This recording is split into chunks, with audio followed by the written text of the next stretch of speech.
University Press and Assessment 2022. Test 1.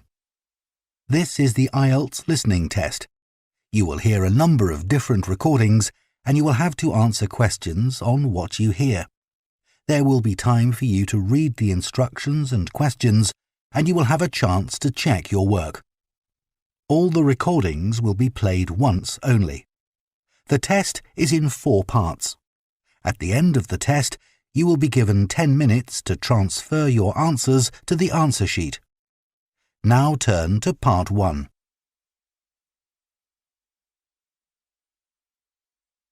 Part 1.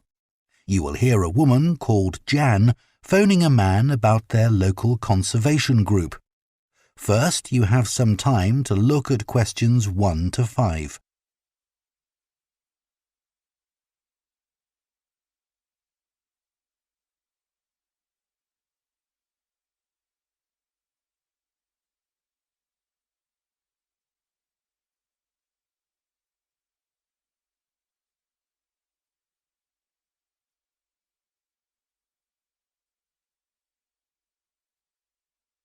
Now listen carefully and answer questions 1 to 5. Hello? Oh, hello. My name's Jan. Are you the right person to talk to about the Buckworth Conservation Group? Yes, I'm Peter. I'm the secretary. Good. I've just moved to this area and I'm interested in getting involved. I was in a similar group where I used to live. Could you tell me something about your activities, please? Of course. Well, we have a mixture of regular activities and special events. One of the regular ones is trying to keep the beach free of litter. A few of us spend a couple of hours a month on it, and it's awful how much there is to clear. I wish people would be more responsible and take it home with them. I totally agree. I'd be happy to help with that. Is it okay to take dogs? I'm afraid not, as they're banned from the beach itself. You can take them along the cliffs, though, and children are welcome. Right. We also manage a nature reserve, and there's a lot to do there all year round. For example, because it's a popular place to visit, we spend a lot of time looking after the paths and making sure they're in good condition for walking. I could certainly help with that. Good. And we have a programme of creating new habitats there. We've just finished making and installing nesting boxes for birds to use, and next we're going to work on encouraging insects.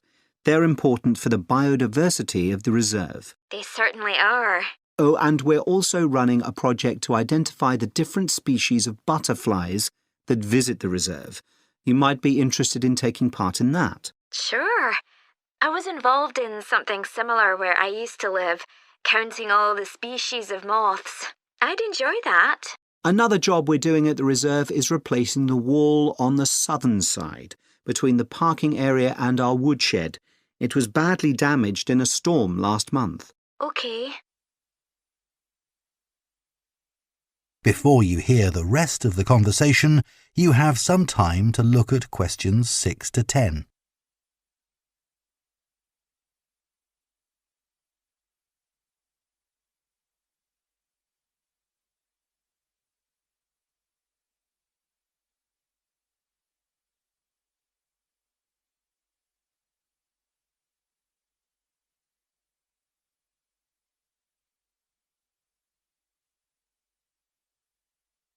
Now listen and answer questions 6 to 10. Then, as I said, we have a programme of events as well, both at the weekend and during the week. Right. I presume you have guided walks. I'd like to get to know the local countryside as I'm new to the area. Yes, we do. The next walk is to Ruston Island a week on Saturday. We'll be meeting in the car park at Dunsmore Beach at low tide. That's when the sands are dry enough for us to walk to the island without getting wet. Sounds good. The island's a great place to explore. It's quite small and it's got a range of habitats.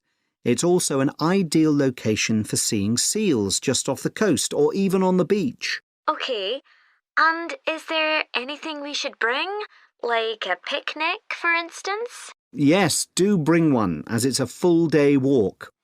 And of course, it'll be wet walking across and back, so make sure your boots are waterproof. I must buy a new pair.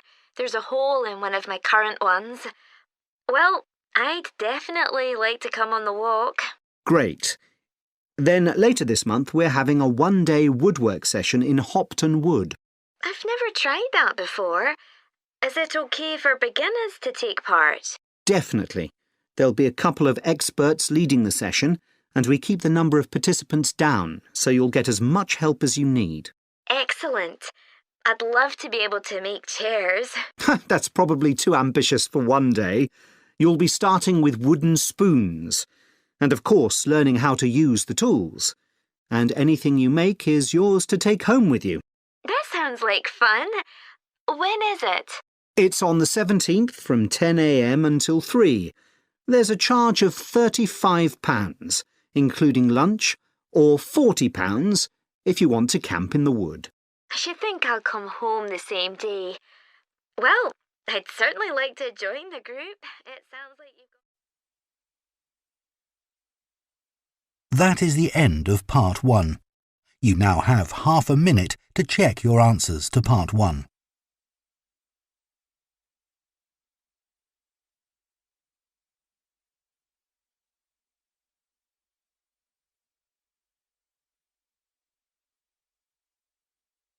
Part 2. You will hear a tour guide, Lou Miller, speaking to a group of people about a boat trip they are going to take around the Australian island of Tasmania. First, you have some time to look at questions 11 to 14.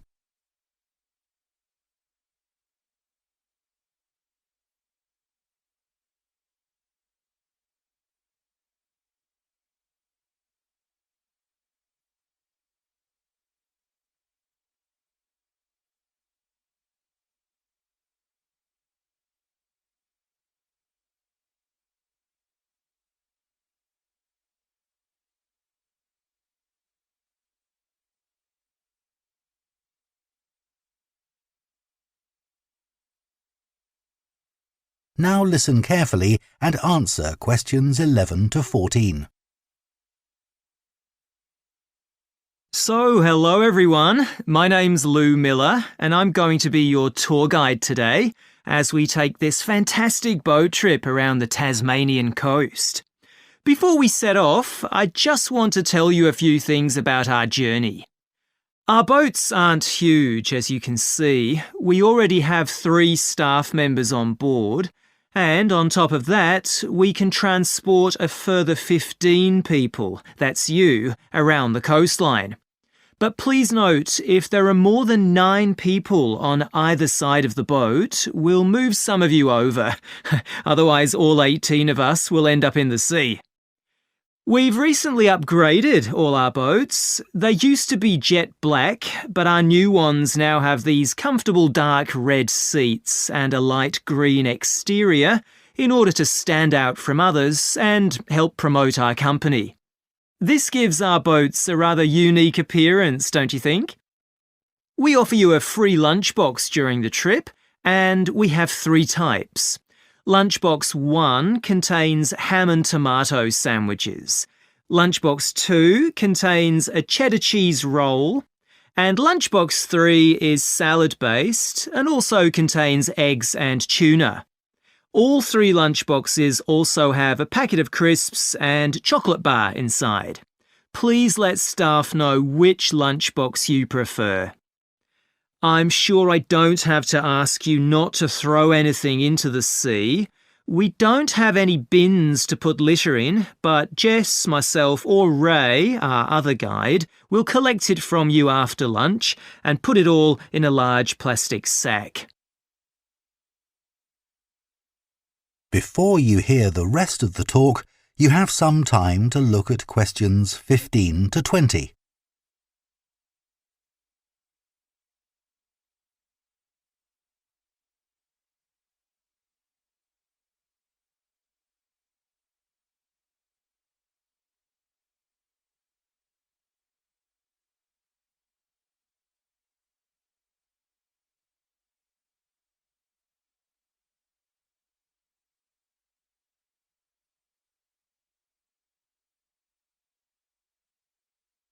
Now listen and answer questions 15 to 20.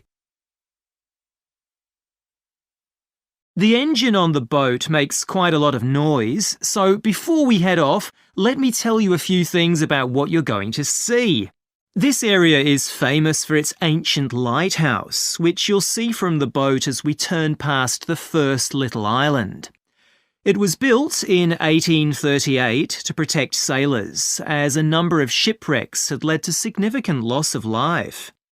The construction itself was complicated, as some of the original drawings kept by the local council show. It sits right on top of the cliffs in a very isolated spot. In the 19th century, there were many jobs there, such as polishing the brass lamps, chopping firewood, and cleaning windows that kept lighthouse keepers busy. These workers were mainly prison convicts until the middle of that century, when ordinary families willing to live in such circumstances took over. Some of you have asked me what creatures we can expect to see.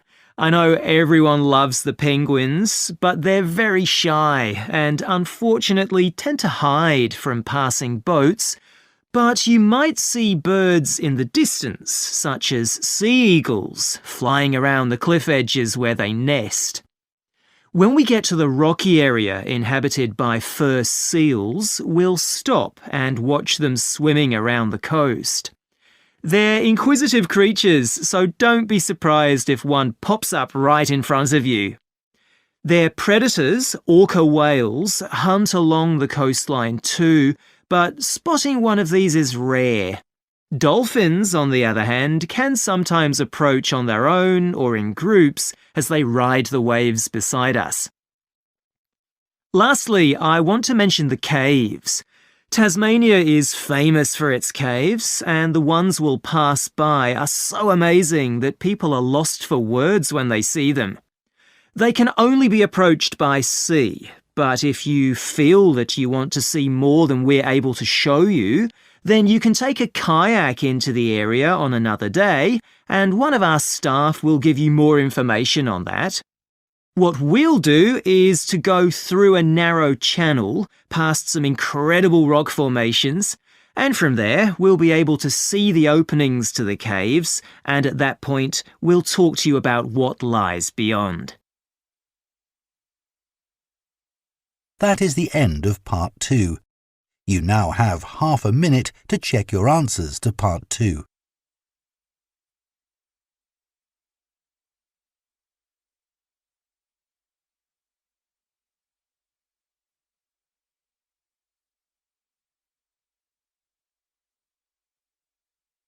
Part 3. You will hear two veterinary science students called Diana and Tim discussing their work placements and their course modules. First, you have some time to look at questions 21 to 26.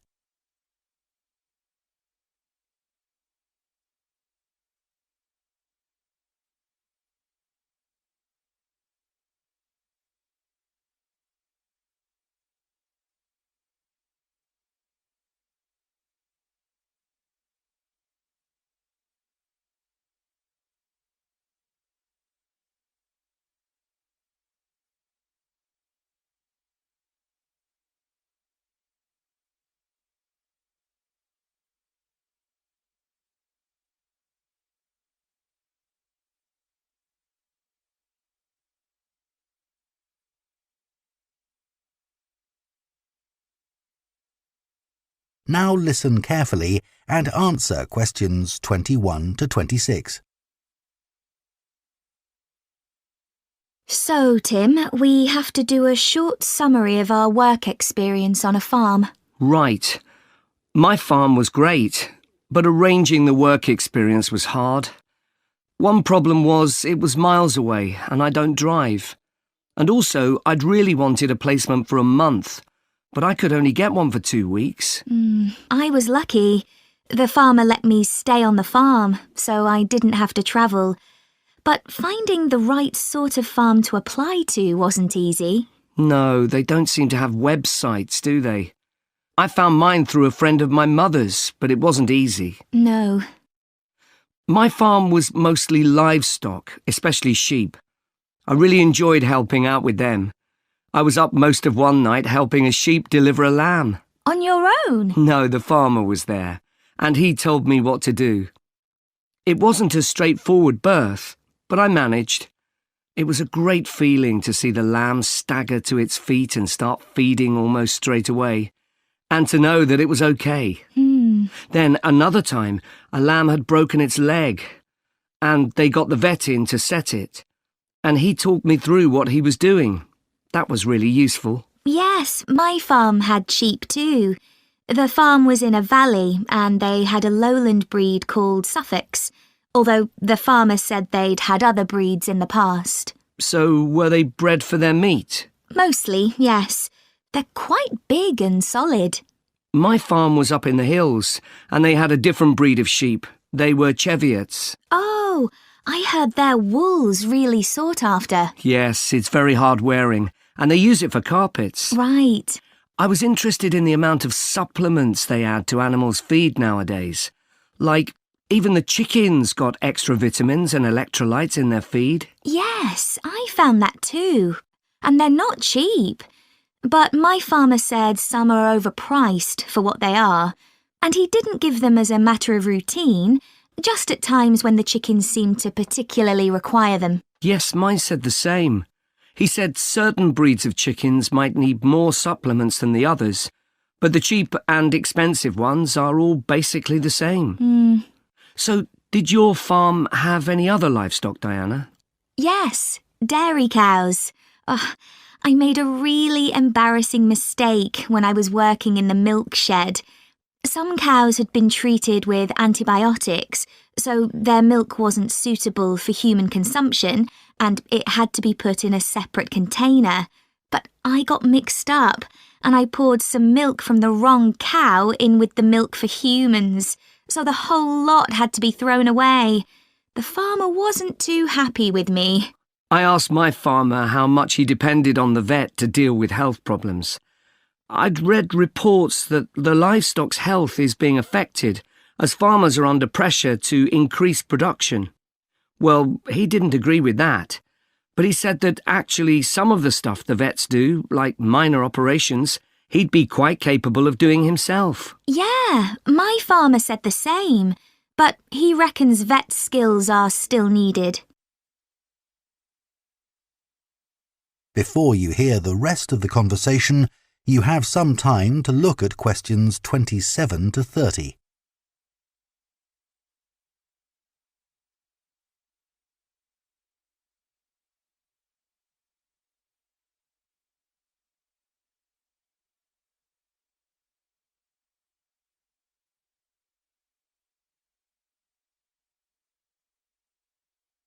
Now listen and answer questions 27 to 30. Now we've got to give a bit of feedback about last term's modules. Just short comments, apparently. Shall we do that now? OK, so medical terminology. Well, my heart sank when I saw that, especially right at the beginning of the course, and I did struggle with it. I thought it'd be hard, but actually I found it all quite straightforward. What did you think about diet and nutrition? OK, I suppose. Do you remember what they told us about pet food and the fact that there's such limited checking into whether or not it's contaminated? I mean, in comparison with the checks on food for humans, I thought that was terrible. I think the module that really impressed me was the animal disease one, when we looked at domesticated animals in different parts of the world, like camels and water buffalo and alpaca. The economies of so many countries depend on these, but scientists don't know much about the diseases that affect them. Yes. I thought they'd know a lot about ways of controlling and eradicating those diseases, but that's not the case at all. I loved the wildlife medication unit. Things like helping birds that have been caught in oil spills. That's something I hadn't thought about before. Yeah, I thought I might write my dissertation on something connected with that. Right. So, actually, I was thinking something along the same lines. That is the end of Part 3. You now have half a minute to check your answers to Part 3.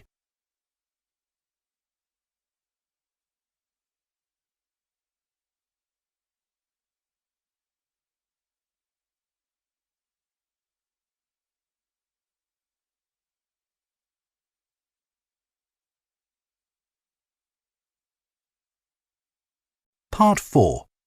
You will hear an anthropology student giving a presentation on spiral path designs known as labyrinths. First, you have some time to look at questions 31 to 40.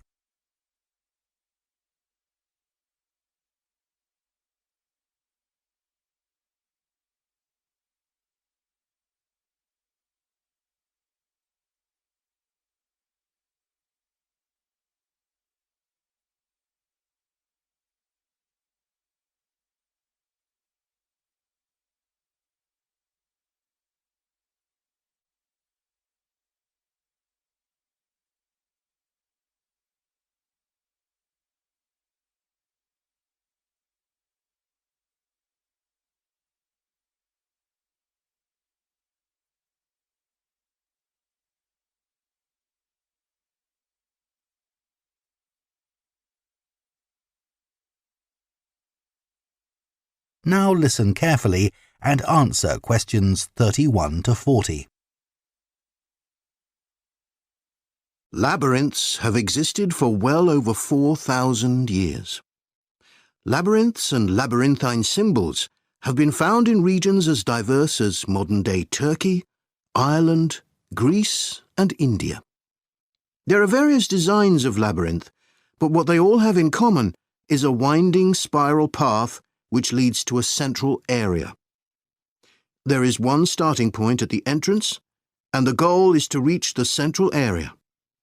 Finding your way through a labyrinth involves many twists and turns, but it's not possible to get lost, as there is only one single path. In modern times, the word labyrinth has taken on a different meaning and is often used as a synonym for a maze. A maze is quite different, as it is a kind of puzzle with an intricate network of paths. Mazes became fashionable in the 15th and 16th centuries in Europe and can still be found in the gardens of great houses and palaces. The paths are usually surrounded by thick, high hedges so that it's not possible to see over them.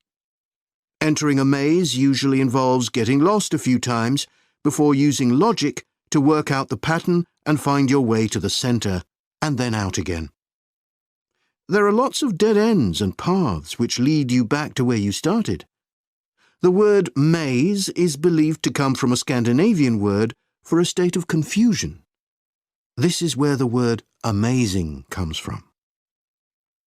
Labyrinths, on the other hand, have a very different function. Although people now often refer to things they find complicated as labyrinths, this is not how they were seen in the past. The winding spiral of the labyrinth has been used for centuries as a metaphor for life's journey. It served as a spiritual reminder that there is purpose and meaning to our lives, and helped to give people a sense of direction. Labyrinths are thought to encourage a feeling of calm, and have been used as a meditation and prayer tool in many cultures over many centuries. The earliest examples of the labyrinth spiral pattern have been found carved into stone, from Sardinia to Scandinavia, from Arizona to India to Africa. In Europe, these spiral carvings date from the late Bronze Age. The Native American Pima tribe wove baskets with a circular labyrinth design that depicted their own cosmology. In ancient Greece, the labyrinth spiral was used on coins around 4,000 years ago. Labyrinths made of mosaics were commonly found in bathhouses, villas, and tombs throughout the Roman Empire. In northern Europe, there were actual physical labyrinths designed for walking on. These were cut into the turf or grass, usually in a circular pattern. The origin of these walking labyrinths remains unclear, but they were probably used for fertility rites, which may date back thousands of years. 11 examples of turf labyrinths survive today, including the largest one at Saffron Walden, England, which used to have a large tree in the middle of it.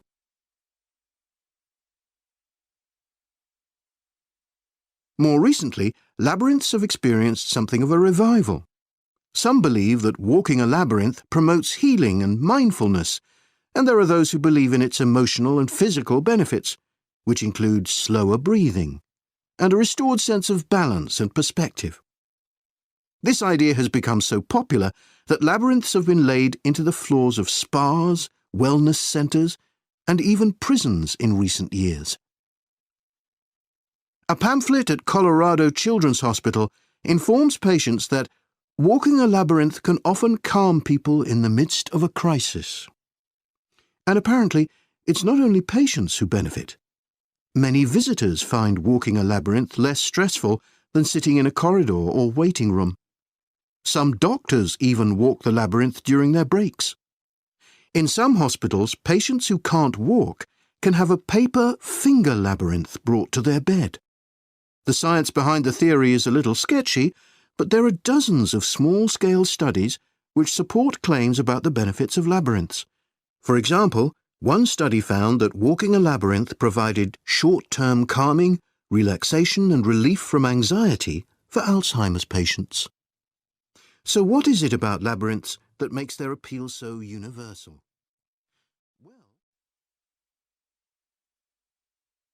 That is the end of part 4.